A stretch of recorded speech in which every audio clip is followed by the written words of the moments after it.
السلام علیکم ورحمۃ اللہ وبرکاتہ ان الحمد للہ والصلاة والسلام علی سید الانبیاء وعلی آلہ وصحبہ اجمعین اما بعد فاعوذ باللہ من الشیطان الرجیم بسم اللہ الرحمن الرحیم انشاءاللہ الرحمن آج کے اس لیسن میں سورۃ النساء آیت 26، 27 اور 28 ان تین آیات کا ترجمہ اور معنی کی مختصر سی وضاحت ہم پڑھیں گے اللہ کے حکم سے۔ اعوذ باللہ من الشیطان الرجیم بسم اللہ الرحمن الرحیم۔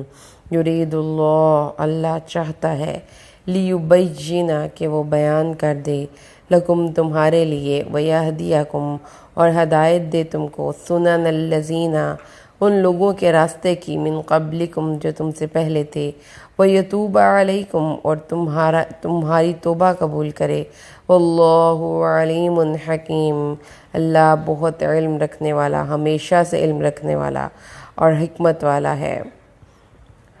وَاللَّهُ اور اللہ یرید ارادہ کرتا ہے، ان یتوب علیکم کہ تمہاری توبہ قبول کرے، وَيُرِيدُ الَّذِينَ اور ارادہ کرتے ہیں وہ لوگ، یتبعون جو اتباع کرتے ہیں شہوات خواہشات کی، ان تمیلوا میلا عظیما کہ تم دور جا پڑو، یرید اللہ ارادہ کرتا ہے، ان یخفف عنکم کہ تم سے تخفیف کرے، وخلق الانسان ضعیفا اور انسان کو بہت ہی کمزور پیدا کیا گیا ہے۔ اعوذ باللہ من الشیطان الرجیم بسم اللہ الرحمن الرحیم۔ یرید اللہ لیبین لکم ویہدیکم سنن الذین من قبلکم ویتوب علیکم واللہ علیم حکیم۔ واللہ یرید ان یتوب علیکم ویرید الذین یتبعون الشہوات ان تمیلوا میلا عظیما، یرید اللہ ان یخفف عنکم وخلق الانسان ضعیفا اور اللہ چاہتا ہے کہ تمہارے لیے احکامات کو وضاحت سے بیان کر دے اور تمہیں ان نیک لوگوں کے رستے پر چلائے جو تم سے پہلے گزر چکے اور تمہاری توبہ قبول فرمائے، اللہ خوب جاننے والا بہت حکمت والا ہے۔ اور اللہ ارادہ یہ کرتا ہے کہ تمہاری توبہ قبول کرے، اور جو لوگ خواہشات نفس کی پیروی کرتے ہیں وہ تمہیں سیدھی راہ سے بہت دور ہٹا دینا چاہتے ہیں، اور اللہ یہ چاہتا ہے کہ تم سے مشکل احکامات کا بوجھ دور کر دے، بے شک انسان کو کمزور پیدا کیا گیا۔ آیات 26، 27، 28 مشکل الفاظ کے معنی۔ البین، بین جدائی، الگ الگ کرنا یا ہونا۔ بعض ماہر لغویات کا خیال ہے کہ اس میں جدا ہونے اور ملنے دونوں کے متضاد معنی پائے جاتے ہیں۔ البین دو زمینوں کے درمیان راستہ یا حد کو کہتے ہیں۔ وہ جدا ہو گئے، بان الشیء چیز منقطع ہو گئی۔ طلاق بائن اس طلاق کو کہتے ہیں جس کے بعد میاں بیوی کے تعلقات منقطع ہو جائیں۔ تو البین کا مطلب واضح طور پر سامنے آ جاتا ہے، یعنی کسی بھی چیز کے دو چیزوں کے درمیان اور وسط کو۔ بیان کے معنی ہے چیز کا کھل کر سامنے آ جانا، واضح ہو جانا یا نمودار ہو جانا۔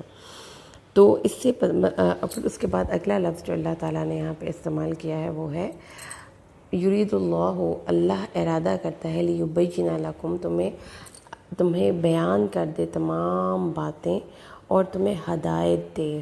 ہدا کے بنیادی معنی نمایاں اور روشن ہونا، آگے آگے ہونا، دوسروں کے آگے آگے چلنا کے ہیں۔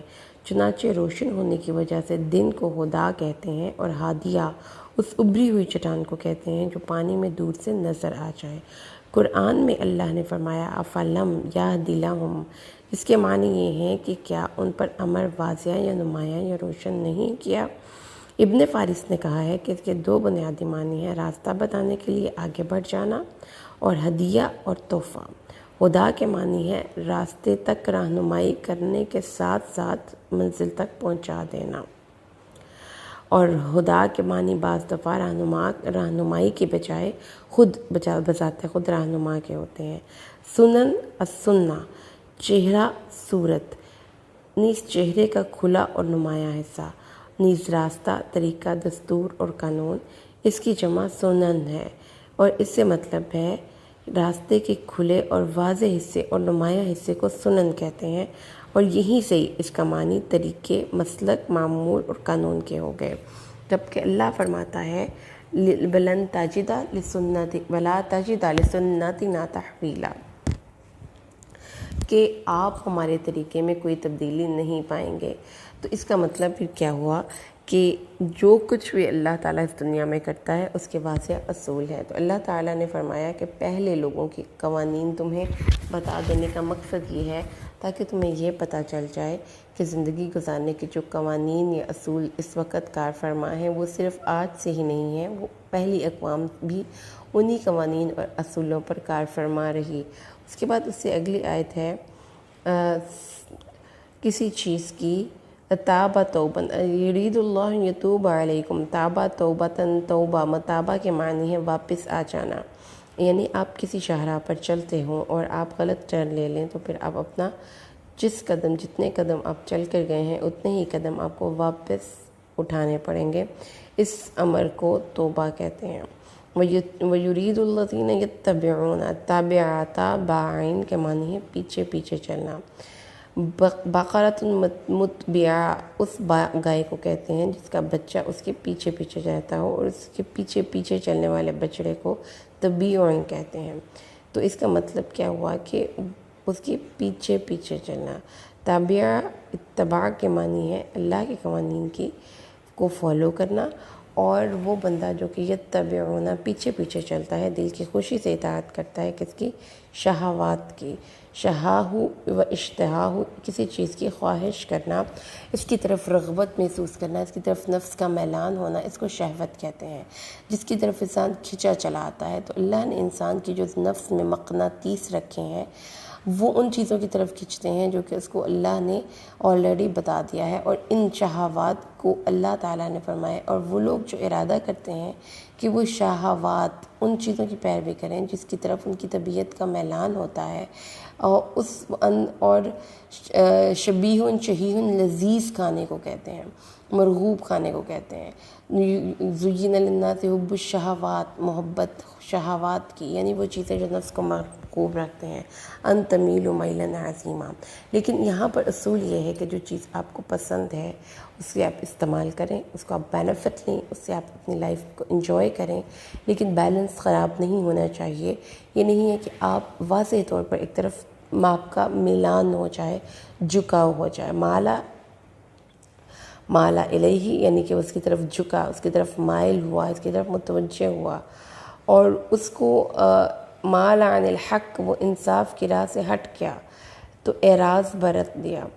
اللہ تعالیٰ فرماتا ہے کہ یہ کام انسان کرتے ہیں کہ جو چیز ان کو مرغوب یا محبوب ہوتی ہے تو اس کی طرف ان کا جھکاؤ اتنا ہو جاتا ہے کہ ان کی لائف میں بیلنس آؤٹ ہو جاتا ہے، جبکہ اللہ تعالیٰ فرماتا ہے کہ ان چیزوں سے، یعنی کہ وہ چیزیں جو شہوات ہیں، مرغوب ہیں، محبوب ہیں، لذیذ ہیں، ان چیزوں سے آپ فائدہ تو ضرور اٹھائیں لیکن ایک بیلنس میں، ایک حد میں رہ کر۔ وہ خلق الانسان، اللہ تعالیٰ فرماتا ہے وَيُرِيدُ اللَّهُ أَن يَتُوبَ عَلَيْكُمْ وَخُلِقَ الْإِنسَانُ، اللہ تعالیٰ فرماتا ہے کہ تم پر کمی کرے کیونکہ انسان طبعاً ضعیف یا خفیف پیدا کیا ہے۔ اللہ تعالیٰ تم سے تخفیف کا ارادہ کرتا ہے، تم کو اللہ تبارک و تعالیٰ تمہارے لیے احکامات ایسے نازل نہیں کیے جو کہ جن پر عمل کرنا تمہارے لیے مشکل ہو، کیونکہ اللہ کو پتہ ہے کہ تم ایک کمزور مخلوق ہو۔ ان آیات کو پڑھنے کے بعد ہم دوبارہ سے ان کا مطلب اور میننگ سمجھ لینے کے بعد ان کا ترجمہ پڑھتے ہیں۔ تو اللہ تعالیٰ نے ان 3 آیات میں ایک بات بتائی کہ اللہ چاہتا یہ ہے کہ دیکھیں، اللہ تعالیٰ نے یہاں پر ہمیں یہ چیز بتائی کہ سب سے پہلے تو انڈرسٹینڈ کرو اپنی نیچر کو، کہ تمہاری نیچر میں کسی چیز کی خواہش ہے ضرورت سے زیادہ نہ بڑھنے پائے۔ اللہ تعالیٰ کا ارادہ یہ ہے کہ اللہ تعالیٰ تمہاری توبہ قبول کرے۔ اللہ تعالیٰ کا ارادہ یہ ہے کہ اللہ تعالیٰ تمہیں ہدایت دے اور تمہیں ان لوگوں کے طریقے کی طرف رہنمائی دے جو تم سے پہلے تھے اور کامیاب ہو گئے، اور اللہ یہ چاہتا ہے کہ تمہیں تمہارے غلط ایکشنز کی اصلاح کرے، تم توبہ کر لو۔ پھر اللہ تعالیٰ فرماتا ہے کہ اللہ تعالیٰ یہ ارادہ کرتا ہے کہ تمہاری توبہ قبول کر لے۔ دوبارہ سے دیکھیے 2 دفعہ توبہ کا ذکر آیا، پچھلی آیت میں بھی اور اگلی آیت میں بھی۔ اور جو اپنے خواہشات کے پیچھے چلنے والے لوگ ہیں وہ توبہ نہیں کرنا چاہتے. وہ کیا کرنا چاہتے ہیں؟ وہ اپنے خواہشات میں آگے ہی آگے بڑھنا چاہتے ہیں.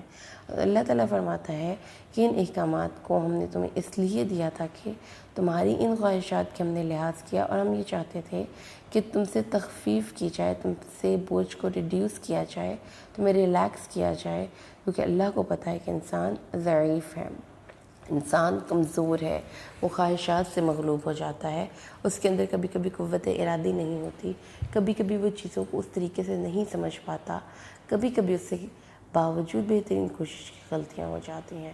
تو اللہ تعالیٰ نے اس میں انتہائی کمال شفقت کا مظاہرہ کرتے ہوئے انسان کی کمزوریوں کا لحاظ کیا ہے، کمال شفقت کا مظاہرہ کرتے ہوئے انسان کو اس بات کی طرف رہنمائی دی ہے کہ وہ کیسے اپنے آپ کو امپروو کر سکتے ہیں. اور جو اصول امپروومنٹ کے یہاں پر ہمیں ملتے ہیں، ان اصولوں میں نمبر 1 تو یہ ہے کہ ان لوگوں کے راستے کی طرف رہنمائی کی گئی جو تم سے پہلے گزر گئے تھے. تو جب بھی آپ نے کوئی کام نیو کرنا ہو تو آپ اس میں ان ایکسپرٹس کو دیکھ سکتے ہیں جو کہ وہ کام پہلے سے کر کے گئے، یا دو طریقے سے ہم اس کام کو سیکھ سکتے ہیں. یا تو ایکسپرٹس کو دیکھ سکتے ہیں جو اس کام کو کیسے بہترین طریقے سے ود کمپلیٹ ڈیکسٹرٹی ود اسکلفلس بہت اچھے طریقے سے اس کام کو کر گئے، یا پھر ہم ان لوگوں کو دیکھ سکتے ہیں. ایک تو ہمیں اس کام کو کرنے کے طریقے پتہ چل جائیں گے، پھر ہمیں اس کام میں غلطیاں دیکھنے کے لیے ان لوگوں کے لائف سٹائل کو دیکھنا پڑتا ہے، ان لوگوں کے طریقوں کو دیکھنا پڑتا ہے جنہوں نے ایک کام کا آغاز کیا لیکن وہ بری طرح ناکام ہوا. تو اس میں پھر آپ کو ان غلطیوں کا پتہ چل جائے گا جو انہوں نے کی، یعنی کہ آپ کو ڈوز اینڈ ڈونٹس دونوں مل جائیں گے. تو اللہ تعالیٰ نے فرمایا ان لوگوں کے راستے کی طرف رہنمائی کی. تو ہسٹری کو پڑھنا it's very important, because history is not just history, it's his story and your story and my story. تو جو ایک واقعات گزر رہے ہوتے ہیں، گزر چکے ہوتے ہیں، مثال کے طور پر اگر ہم یہاں پہ ان شہوات کی بات کر رہے ہیں جو کہ شادی شدہ زندگی سے ریلیٹڈ ہے، جو سیکس سے ریلیٹڈ ہے، تو آپ دیکھیں کہ معاشرے میں ہر وہ شخص جس نے بلائنڈلی اپنے سیکس کے پیشن کو فالو کیا اور ہر جگہ پر اس نے اپنے آپ کو ویسٹ کیا، اس کا نتیجہ یا انجام کیا ہوا. جبکہ اس کے برخلاف جن لوگوں نے اپنی لائف کو قانون خداوندی کے تحت گزارا، ان کا انجام کیا ہوا.